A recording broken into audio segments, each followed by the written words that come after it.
Praise the lord. ప్రభువైన యేసుక్రీస్తు నామములో మీ అందరికీ నా యొక్క వందనాలు. అందరూ బాగున్నారా? ప్రతిదినం దేవుని యొక్క వాగ్దానం ద్వారా మీరు బలపరచబడుతున్నారని, ధైర్యపరచబడుతున్నారని ఆశిస్తున్నానండి. మరి ఉదయకాల సమయంలో దేవుని యొక్క వాగ్దానాన్ని చదువుకుందాము. మొదటి సమూయేలు గ్రంథము 26వ అధ్యాయము 23వ వచనము. ఆయన నా నీతిని, నా విశ్వాస్యతను చూచి నాకు ప్రతిఫలము దయచేయును. ఆమేన్. చాలా చక్కటి యొక్క వాగ్దానాన్ని ఈరోజు దేవుడు మనకు అందించి ఉన్నాడండి.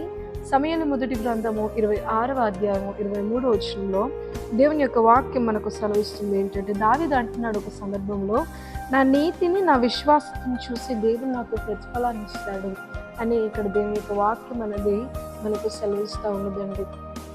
అవును, ఎన్నో రోజుల నుండి మన భక్తిని, మన నీతిని, మన విశ్వాసాన్ని మనం కాపాడుకుంటూ వస్తున్నాం కదండి. కానీ దేవుని దృష్టిలో ఖచ్చితంగా అది రాయబడి ఉంటుందండి. దేవుడు ఖచ్చితంగా మనల్ని చూస్తున్నాడు. ఇతరులతో నువ్వు పోల్చుకున్నప్పుడు, శరీర సంబంధంగా నువ్వు ఇతరుల కంటే తక్కువగా కనబడినప్పటికీ కూడా మనుషులు అన్నీ చూడలేరు. కానీ దేవుడు మాత్రము మనలో నీతిని చూస్తాడు, మనలో విశ్వాసాన్ని చూస్తాడు.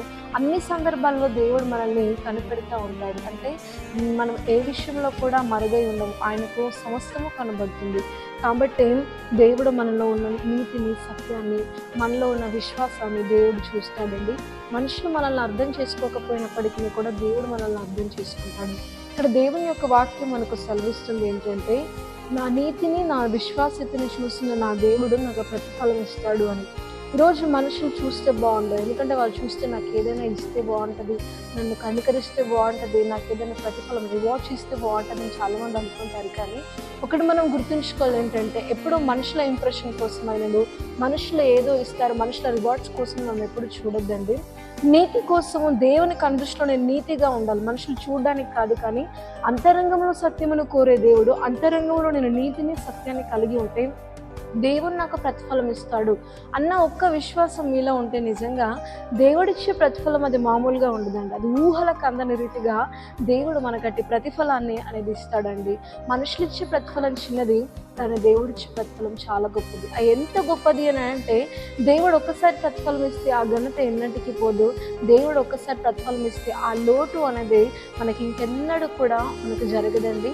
అలాంటి ప్రతిఫలాన్ని దేవుడు మనకు అందిస్తాడు. అట్టి కృపని దేవుడు మనందరికీ దయచేయను గాక.